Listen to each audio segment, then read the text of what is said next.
1999 ഹിമാലയത്തിന്റെ മഞ്ഞുമൂടിയ കൊടുമുടികളിൽ ഒരപകടം നിശബ്ദമായി വേരുറപ്പിക്കുകയായിരുന്നു. ഇന്ത്യ ഉറങ്ങുകയായിരുന്നു. 1999 ജനുവരിയിൽ ആർമി ഇന്റലിജൻസിലെ ഒരു ചെറിയ യൂണിറ്റ് എന്തോ ഒന്ന് കണ്ടു. അതവരെ രാത്രികളിൽ ഉറക്കമില്ലാതെ കിടത്തി. ലൈൻ ഓഫ് കൺട്രോളിന്റെ അപ്പുറത്ത് അസാധാരണമായ ചലനങ്ങളുണ്ടായിരുന്നു.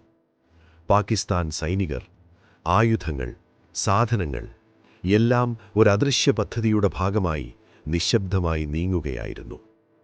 ആ യൂണിറ്റ് ഒരു വിശദമായ ഇന്റലിജൻസ് റിപ്പോർട്ട് തയ്യാറാക്കി മേലോട്ടയച്ചു. പക്ഷേ ആ റിപ്പോർട്ട് എവിടെയോ നിലച്ചു. ഫയലിൽ എഴുതി ഇറലവന്റ്, വെറുമൊരു വാക്ക്.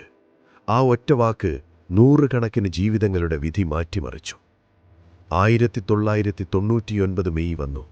ദ്രാസ്, കാർഗിൽ, ബട്ടാലിക്. ശത്രു അവിടെ ഇതിനകം തന്നെ ഇരിപ്പുറപ്പിച്ചിരുന്നു. ഉയരത്തിൽ, തയ്യാറായി. നമ്മുടെ ജവാന്മാർ താഴെ നിന്ന് കയറിക്കൊണ്ടിരുന്നു, വെടിയേറ്റുകൊണ്ടിരുന്നു, രക്തസാക്ഷികളായിക്കൊണ്ടിരുന്നു. 527 അമ്മമാർ തങ്ങളുടെ മക്കളെ നഷ്ടപ്പെട്ടു. നൂറുകണക്കിന് കുടുംബങ്ങൾ തകർന്നു. ചോദ്യമിതല്ല, ശത്രു എങ്ങനെ കടന്നുവന്നു.